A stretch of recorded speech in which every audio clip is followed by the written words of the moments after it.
Bienvenue aux informations de la mi-journée, les titres. Ouverture ce jour de la première session ordinaire du comité de pilotage du projet de soutien à l'enseignement secondaire. Objectif, faire le point des réalisations et procéder à la validation des rapports relatifs au projet.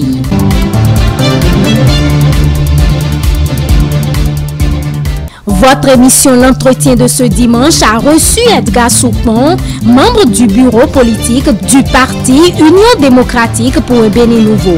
Il a opiné sur les différentes réformes et actions entreprises par le chef de l'État et la conquête du terrain politique par le parti.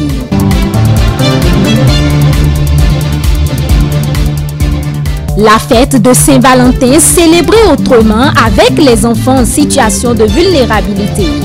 C'est une initiative de l'organisation non gouvernementale It's My Childhood qui a sa deuxième édition. La cérémonie s'est déroulée ce week-end à Cotonou.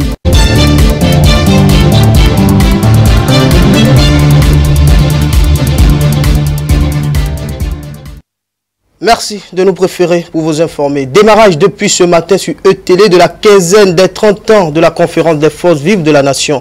Pour cette première journée, c'est sur le matin que le temps a été donné avec un passage du service des programmes pour expliquer le contenu de cette quinzaine. Passage suivi de celui du consultant politique Agapit Napoléon Mafourika qui est revenu sur les éléments du contexte historique de cette conférence des forces vives de février 1990. Extrait. Ah oui, c'était quand même un contexte assez chargé, du point de vue historique, du point de vue social, du point de vue économique, du point de vue politique. On va dire tout simplement que la géopolitique de 1989, pour parler de 90, il faut remonter à 2-3 années et auparavant, avec le régime du Parti de la Révolution populaire du Bénin, absolument essoufflé par un contexte économique mondial fait de crise, de ce qu'on appelle la conjoncture économique mondiale de l'époque. Tout ça réuni a précipité ce qu'on appelle la chute du mur de Berlin en novembre 89. Dès lors, dès la chute du mur de Berlin en novembre 89, il n'y avait plus de bloc. Il y avait qu'un seul bloc. On a quitté la bipolarisation pour l'unipolarisation. Les régimes qui se réclamaient donc du bloc socialiste n'avaient plus de soutien. À l'interne, aller droit vers le décor, le régime a lâché du lest en faisant recours aux institutions de Bretton Woods. C'est le premier virage important. Donc c'était le premier renoncement un peu du régime à sa propre idéologie. Et donc, les institutions de Bretton Woods ont imposé naturellement leurs conditions. Et dans les conditions, il faut notamment ouvrir le régime un peu à la démocratie. Il fallait. Vous allez demander à Pierre Chaud, est-ce qu'il fallait faire quelque chose? Il vous le dit. Vous demandez à Robert Dossu, va vous dire oui, il fallait bien. Vous demandez à Montse Legbe, il vous dira oui, il fallait bien faire quelque chose. Vous demandez à Pancras Bratier qu'il fallait faire quelque chose. Donc, toutes ces personnalités, peut-être la Daniel Tarima, qui était un cabinet civil, si vous leur posez ces questions à l'époque, ils vont vous dire oui, il fallait bien bouger. Parce que lorsqu'on a passé 20 ans à dire qu'il fallait balayer les forces réactionnaires en taxant les institutions de Bretton Woods de capitalisme véreux. Donc, vous ne pouvez pas faire ça et après dire venez nous financer. C'était totalement, le Bénin avait le dos au mur sur le plan économique, il faut le dire. Et sur le plan politique, le développement de la géopolitique, aussi bien sous-régionale, continentale que mondiale, ne lui paraissait pas favorable, n'était pas favorable pour elle de continuer. Il y avait plus de soutien à l'extérieur et c'est là que les nôtres qui sont dehors ont mis le coup de grâce. Alors, est-ce qu'il fallait le faire? Oui, il fallait. Il fallait bien quelque chose. Il fallait bien un forum. Il fallait bien une grande rencontre. Moi, j'estime simplement que c'était une rencontre conjoncturelle. On était coincé. Quand vous êtes coincé, vous avez le dos au mur, vous êtes obligé de faire quelque chose. On a fait quelque chose. Mais après, ce que j'ai déploré, et on aura le temps de le dire, j'ai déploré qu'après la parade, on est allé s'adoucir en disant oui, bon voilà, on a trouvé, c'est fini, nous avons inventé la meilleure chose au monde, et puis bon voilà, on ne peut plus réfléchir à autre chose, on s'accorde et puis on s'adosse, et puis tellement beaucoup, on n'a plus voulu d'autres choses. On n'a pas voulu voir plus loin. Alors que le monde a évolué, tout évolue, et la réalité de 89-90 n'est pas la réalité de 2000, de 2010, de 2020. Ouverture ce jour, lundi 17 février 2020, de la première session ordinaire du comité de pilotage du projet Soutien à l'enseignement secondaire SENS. Le but de cette assise est de valider le rapport d'exécution du plan de travail 2019 et approuver celui de 2020 qui est en cours. Suivez ici un extrait du directeur de cabinet du ministère de l'enseignement secondaire, Benoît Alokwan, et du coordonnateur du projet SENS, Agbo James.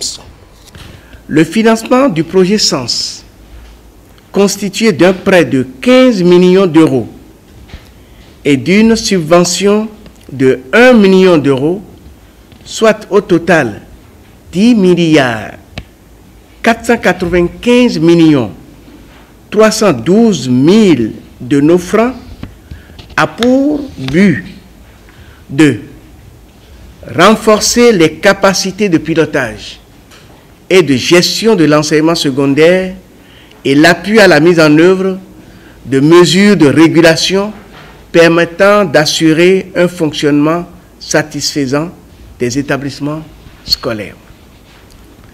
Contribuer à l'amélioration des conditions d'accueil d'au moins 34 000 élèves béninois chaque année à travers la construction et l'équipement de 170 modules de 4 salles de classe, soit 680 salles et 340 blocs de latrines à 4 cabines dans les départements du Borgou, Alibori, Ouémé, Plateau, Zou et Colline. Le gouvernement actuel a plusieurs réformes qui ont été enclenchées dans l'enseignement secondaire général et ce projet doit appuyer le gouvernement pour la mise en œuvre de ces réformes-là. Et à l'issue à terme, c'est que le système d'information de gestion de l'éducation, de l'enseignement secondaire doit être amélioré, doit être mis à niveau avec ce projet. Nous avons la carte scolaire de l'enseignement secondaire également qui doit être élaborée, qui va nous permettre de programmer vraiment les besoins d'infrastructures dans les établissements. Les militants du parti UDBN de la commune d'Abomey-Calavi ont reçu la visite de leur leader politique ce week-end. Claudine Afiavi-Prudencio et des cadres du dit parti sont allés s'imprégner de la vie socio-économique des habitants du quartier Fifonsi. Fifonsi, nous sommes à Abomey-Calavi. Romaric Dossa et Semiati Soufou pour le compte rendu. Les jeunes et femmes leaders du parti Union démocratique pour un Bénin nouveau ont exposé aux responsables du parti ce samedi 15 février 2020 des besoins pour le bien-être de la population béninoise. C'est à travers une assise qui a réuni responsables et militants. La présidente de l'UDBN, elle a déjà fait ses preuves, elle continue de faire ses preuves. Elle voudrait que cette nation soit une nation respectée, respectable, à travers les femmes qui constituent un nombre élevé dans la population béninoise.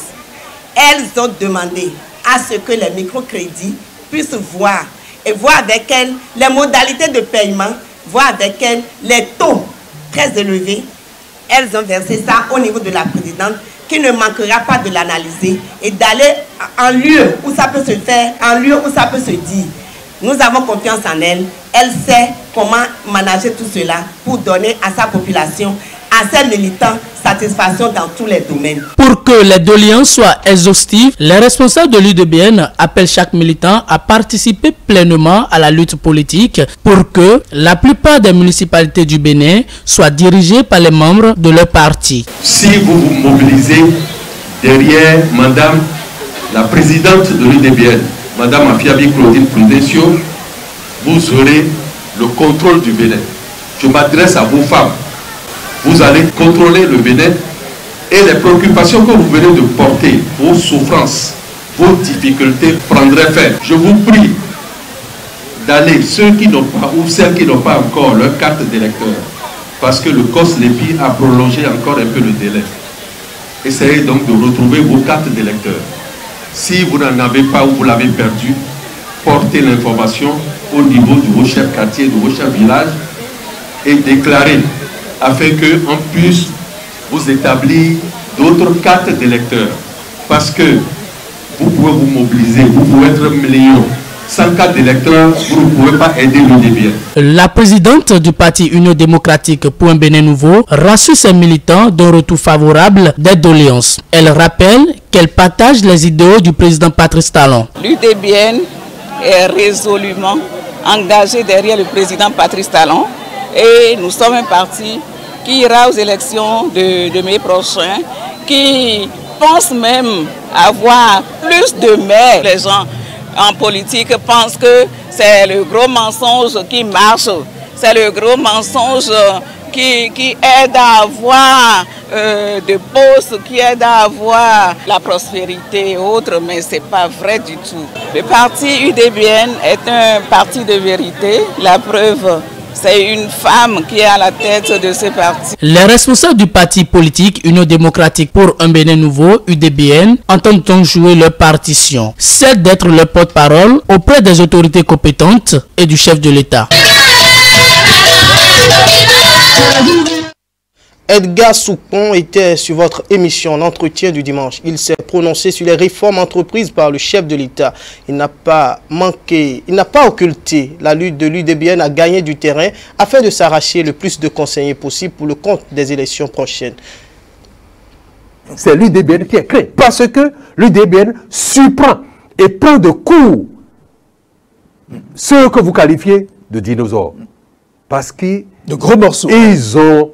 Quel gros morceau? Mais c'est l'UDBN qui est le gros morceau. S'identifie à cet arbre. Je dis, si vous allez dans la forêt et que vous rencontrez un arbre plus gros que Baobab, c'est ça l'UDBN. Si vous rencontrez un cheval, non, l'UDBN, ce n'est pas un cheval. L'UDBN, c'est des chevaux. L'UDBN, c'est des chevaux. C'est l'UDBN qui est créé sur le terrain parce que ceux que vous qualifiez de dinosaures ont minimisé la femme qui est à la tête de l'UDBN. Mais c'est ça leur erreur. Et c'est ça qui les fait courir maintenant. Ils ont minimisé l'envergure, la capacité, la densité, la ténacité, le courage de cette femme. Et ils ont pensé qu'elle est seule, mais elle n'est pas seule. Une femme de cette envergure, oui, mais en plus bien entourée, très bien entourée. Au sortir de la conférence des forces vives de la nation de février 1990, le Bénin était dans un état de déliquescence sur tous les plans. Et nous avons connu un président et premier ministre de la conférence nationale et qui est élu président de la République en 1991. Et qui s'était vraiment gêné à donner une autre image à son pays. C'était formidable. Et à l'époque, nous l'appelions Hercule, maçon. Oui, le président Soglo est qualifié d'Hercule et de maçon. Aujourd'hui, nous voyons un président Talon plus que maçon, plus que Hercule. C'est simplement un grand visionnaire, un grand bâtisseur.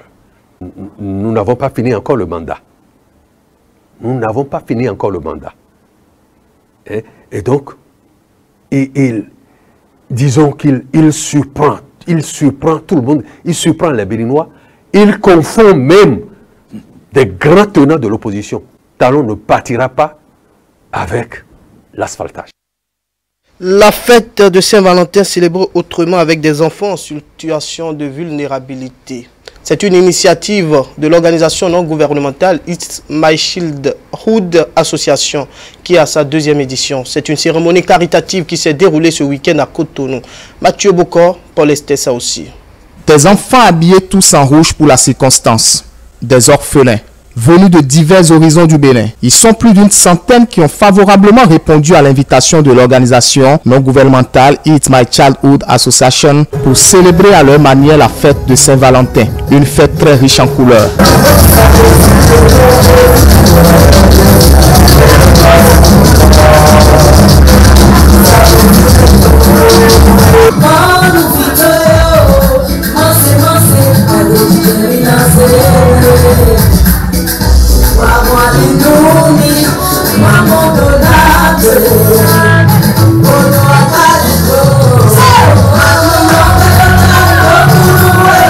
Ce fut aussi une occasion pour ces âmes innocentes de démontrer leur talent caché.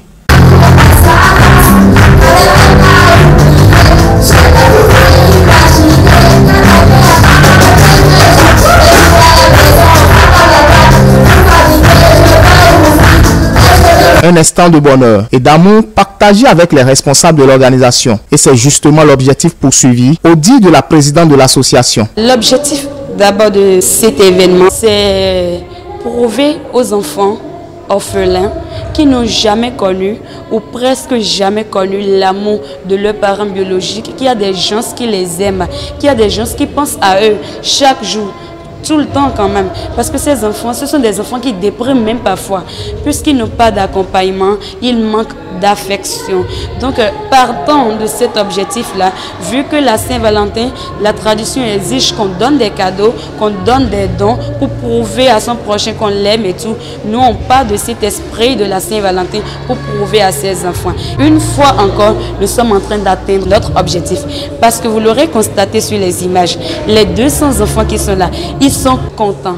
Nous, notre slogan, c'est It's My Child Association pour une enfance épanouie et protégée. Et là, nous sommes en train de contribuer à leur épanouissement. Les enfants sont en train de sourire, de s'amuser, de sauter, de jacasser.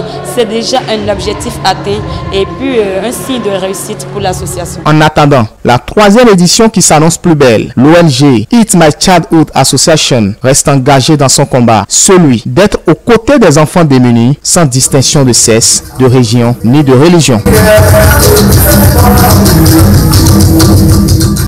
Ce moment de partage a donné de la joie à plus d'un. Des bénéficiaires se sont confiés au micro de nos reporters. On les écoute. Fête, j'ai ressenti la joie qui m'a animé de dépasser ce que je pensais avoir. Maintenant, je n'ai qu'à remercier ceux qui ont fait cette organisation, que Dieu les bénisse et qu'ils progressent régulièrement dans leur organisation. J'étais très content de cette fête. Je suis très ému parce que les enfants qui étaient en situation difficile, dès qu'ils ont vu les semblables, ils sont tellement contents de cette édition. Je suis très content de cette célébration-là. Si elle peut être continuelle, ce serait bon. Le don, par exemple, que les enfants ont reçu, c'est déjà quelque chose. En dehors de ça, les enfants se sont échangés avec les enfants d'autres orphelinats. Je vois que c'est déjà une autre connaissance pour eux. J'ai gagné beaucoup de choses que je ne peux pas dire. Et ce que je souhaite, je vois que le Bénin regorge beaucoup d'orphelinats et je ne crois pas que c'est tous les orphelinats qui sont représentés ici maintenant. Si dans l'année prochaine, vous pouvez étendre votre champ d'action sur d'autres orphelinats, ce serait mon souhait. On reste dans la faveur de la fête de Saint-Valentin célébrée tous les 14 février où quelques étudiants de l'école supérieure d'administration et d'économie ESAE se sont prononcés. Pour la plupart, c'est un jour qu'on doit célébrer avec ses proches et non se livrer à des essais. Suivez ce magazine de Olali Sossou, Jacqueline Alavor, Paul Estessa aussi. Placée sous le signe de l'amour, la fête de Saint-Valentin ne se résume pas seulement au couple. C'est aussi l'occasion de pouvoir exprimer aux uns et aux autres notre attachement à leur égard. Le 14 février, pour moi, ça n'a pas une signification spécifique parce que je prends ça comme tous les jours. Certains pensent que c'est le jour pour célébrer l'amour. Or, moi, je pense qu'il n'y a pas de jour pour célébrer l'amour. On célèbre l'amour quand on veut, à sa guise, à n'importe quel moment. C'est une journée consacrée à l'amour. Et l'amour, c'est un sentiment qu'on ne porte pas seulement à un homme ou à quelqu'un, à plusieurs personnes. Ça peut être des gens de sa famille, ses proches, ses amis et tout. Il faut dire d'abord que la fête de la Saint-Valentin, c'est une fête des amoureux que tous les pays célèbrent. Et ce jour, les couples profitent pour échanger des mots doux et des cadeaux pour témoigner leur preuve d'amour à leur conjoint. Pour moi, la Saint-Valentin, c'est une fête pour les amoureux. C'est une fête qui se célèbre entre amoureux, entre couples, papa, maman. C'est un peu ça pour moi, la Saint-Valentin. C'est pas pour les jeunes. À mon avis, la Saint-Valentin est une fête dépassée. Parce que, pour ce que j'en sais, c'est une fête née de la tradition latine qui célèbre l'amour. Mais l'amour sacrifié, le sacrifice qu'on fait pour sauver l'amour. Moi, je dirais simplement que la Saint-Valentin, c'est la fête de l'amour. Et quand on parle de l'amour, il n'y a pas que les amoureux. Il y a l'amour qu'on retrouve chez les parents, l'amour qu'on retrouve chez les frères, chez les amis, chez les camarades. C'est une fête qui célèbre l'amour, qui permet à tous ceux qui sont en couple et à tous ceux qui sont en relation également à tous ceux qui partagent un lien d'amitié de se prouver cela ce jour-là, qui est le 14 février. Le saint en question, c'est quelqu'un qui prônait pour le mariage. Il semblerait-il qu'il y avait quelque part une ville où le roi avait suspendu les mariages. Donc il a lutté pour que les mariages des jeunes soient célébrés, mais en catimini. Donc je crois que si on fait commémoration de ce jour, c'est pour se souvenir de lui. Parce qu'il a lutté, il a vraiment lutté, il a œuvré pour que les jeunes se marient, les amoureux soient ensemble. Donc il a été tué comme ça, parce qu'il œuvrait pour cela. C'est une fête qui ne me dit pas trop dans ma vie. Je ne la fête pas, je ne porte pas de rouge, je n'aime pas le bonnet de votre micro qui m'accueille en rouge. Ce soir, moi, la Saint-Valentin ne me dit pas grand-chose. Jour de l'amour, elle n'a tout son sens que quand elle est célébrée de manière sobre et noble. Une évaluation s'avère ainsi indispensable pour marquer d'un cachet spécial cette fête. Aujourd'hui, nous remarquons malheureusement que la Saint-Valentin a pris une autre tournure envers les jeunes que nous sommes. Nous allons voir que certains jeunes apprêtent même cette fête-là à l'avance, avant même que le mois de février n'arrive. Vous allez remarquer que lorsque une nouvelle année commence, on finit de fêter le nouvel an, on parle en même temps de la Saint-Valentin. D'autres même sont prêts même à faire des engagements financiers, des prêts financiers pour pouvoir honorer leur engagement auprès de leur partenaire, pour lui prouver que la Saint-Valentin, c'est une fête d'amour. C'est une occasion pour nous de montrer à nos proches qu'on les aime et qu'on tient à eux, de passer de bons moments avec notre compagnon, notre petit ami, nos copains. Je ne me préoccupe pas trop de la fête de la Saint-Valentin. Je veux dire que par là que d'abord les jeunes en profitent pour passer à la débauche et autres. Et là, moi, je ne suis pas trop pour cette fête. Je dirais que c'est dommage parce que jeunes actuellement, on pense que ce jour doit être célébré autrement par les rapports sexuels. Si des gens mettent dans la tête des filles que la Saint-Valentin est là, le 14 février est né pour perdre sa virginité, c'est malheureux, c'est dommage, parce que c'est écœurant en plus. Pour un père de famille que moi je suis, je ne peux pas admettre ça, je ne peux pas accepter ça. Ce n'est du tout pas ça. La Saint-Valentin, c'est une fête qui n'est pas née de notre culture. C'est une fête étrangère, c'est une fête lointaine qu'on n'a jamais connue. Nous autres aussi, dans notre culture africaine, on pourrait faire susciter des saints. Face aux déviances observées au cours de cette fête, il urge d'aider la jeune génération à comprendre le bien fondé de cet événement qui ne devrait pas constituer une occasion de dépravation des mœurs. Je crois que les parents doivent prendre leurs responsabilités et conseiller les jeunes, les orienter sur cette question-là. Leur montrer que, en fait, quand on dit on va célébrer l'amour, c'est pas seulement aller au lit, c'est pas seulement s'embrasser. Non, c'est juste symbolique. Je crois que normalement la Saint-Valentin, pour célébrer, devrait être une occasion de retour aux sources ou de retour à la valeur principale ou primaire de la fête. On devrait non pas se donner à des activités de coucherie ou des actes sexuels excessifs, mais essayer de retrouver la valeur donnée de l'amour.